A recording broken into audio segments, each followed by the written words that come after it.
எல்லாருக்கும் வணக்கம். இன்றைக்கி நம்ம வந்து அவரைக்காவை வச்சு ஒரு சூப்பரான பொரியல் செய்ய போகிறோம். ஃபஸ்ட்டு அவரைக்காவோட 2 சைடில் இருக்க காம்பையும் எடுத்துருங்க. எடுத்துகிட்டு இந்த மாதிரி நல்லா கழுவி வச்சுக்கோங்க. கழுவிட்டு அப்புறமா காய் கட் பண்ணுங்கள். கட் பண்ணிவிட்டு அதுக்கப்புறம் கழுவக்கூடாது.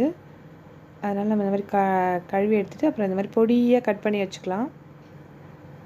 கட் பண்ணிவிட்டு இதுக்கு வந்து நான் 3 பச்சை மிளகாய் எடுத்திருக்கேன். அதுக்கப்புறம் பார்த்திங்கன்னா ஒரே ஒரு வெங்காயத்தை பொடியாக கட் பண்ணி எடுத்துக்கினேன். இவ்வளோ தான். இப்போ நம்ம வந்து அடுப்பை ஆன் பண்ணிக்கலாம்.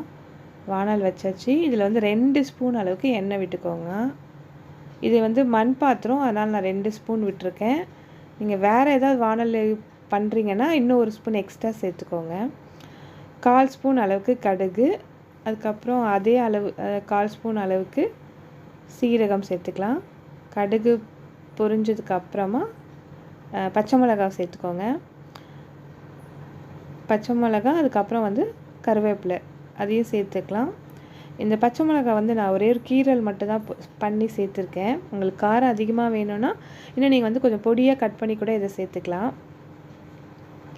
இந்த பச்சை மிளகாய் நல்லா எண்ணெயில் வந்து கொஞ்சம் வதங்கிடுச்சு. இப்போ வந்து நம்ம வெங்காயத்தை சேர்த்துக்கலாம்.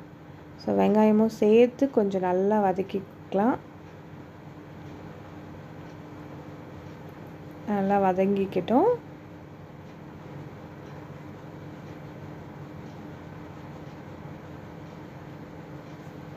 இப்போ வதங்கிடுச்சு ஓரளவுக்கு. இப்போ நாம் வந்து இதில் ஒரு 1.5 ஸ்பூன் அளவுக்கு பாசிப்பருப்பு, இதை நான் வந்து கையிலே எடுத்துட்டேன். ஸ்பூன்லனா 1.5 ஸ்பூன்லேருந்து 2 ஸ்பூன் வரைக்கும் நீங்கள் எடுத்துக்கலாம். அதையும் சேர்த்து நம்ம வதக்கிக்கிறோம். அதுக்கப்புறம் ஒரே ஒரு சிட்டிகை அளவுக்கு வந்து மஞ்சள் பொடி சேர்த்துக்கலாம். அதையும் சேர்த்து இப்போ கொஞ்சம் நல்லா வதக்கிட்டோம் நம்ம சிம்மில் வச்சு. இப்போ நம்ம வந்து கட் பண்ணி வச்சுருக்க அந்த அவரைக்காவையும் சேர்த்துக்கலாம். சேர்த்துட்டு அதையும் நம்ம கொஞ்சம் ஒரு ஒரு ஒரு நிமிஷம் வதக்கிட்டு அதுக்கப்புறம் அதுக்கு தேவையான அளவுக்கு தண்ணியும் உப்பையும் சேர்த்து நம்ம வந்து வேக வைக்க போகிறோம். இந்த மாதிரி பொரியல் செஞ்சால் வந்து கொஞ்சம் டேஸ்ட்டும் வந்து டிஃப்ரெண்ட்டாக இருக்கும், ரொம்ப நல்லாயிருக்கும். பசங்களும் ரொம்ப லைக் பண்ணி சாப்பிடுவாங்க.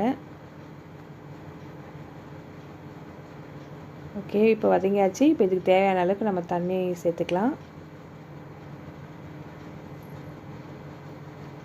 உப்பையும் சேர்த்துக்கலாம். தண்ணி கொஞ்சம் கம்மியாக இருக்குதுன்னு நினைக்கிறேன். இன்னும் கொஞ்சம் இன்னும் ஒரு அரை கிளாஸ் தண்ணி சேர்த்துக்கலாம். உங்களுக்கு எந்த அளவுக்கு காய் வேகணுமோ அந்தளவுக்கு. மொத்தமாக ஒரு கிளாஸ் சேர்த்தா போதும். 200 ml அந்தளவுக்கு தேவையான அளவுக்கு தண்ணி சேர்த்துட்டேன். இப்போ இதை வந்து நான் அப்படியே மூடி வேக வைக்க போகிறேன். அவ்வளோதான். ஒரு மூடி போட்டுட்டேன். அது வந்து ஒரு 4லேருந்து 5 நிமிஷத்துக்குள்ளேயே அது வெந்துடும். இப்போ பாருங்கள், நல்லா தண்ணியெலாம் சுண்டி வெந்துடுச்சு. அதுக்கப்புறம் அதில் வந்து நம்ம தேங்காவை வந்து நல்லா துருவி அதையும் சேர்த்துக்க போகிறோம். சேர்த்துட்டு இந்த மாதிரி கிளறி விட்டுட்டு ஆஃப் பண்ணிவிடுங்க. ரொம்ப நேரம் வச்சு கிளறக்கூடாது அடுப்பில். நான் ஆக்சுவலி ஆஃப் பண்ணிவிட்டு தான் அதை கிளறினேன். ஏன்னா மண் பாத்திரங்கிறதுனால இதில் ஓரளவுக்கு சூடு இருக்கும். இவ்வளோதான், நமக்கு தேவையான பொரியல் வந்து ரெடி ஆயிடுச்சு. இந்த பொரியல் உங்களுக்கு பிடிச்சிருந்துச்சுன்னா லைக் பண்ணுங்கள், ஷேர் பண்ணுங்கள். Bye friends.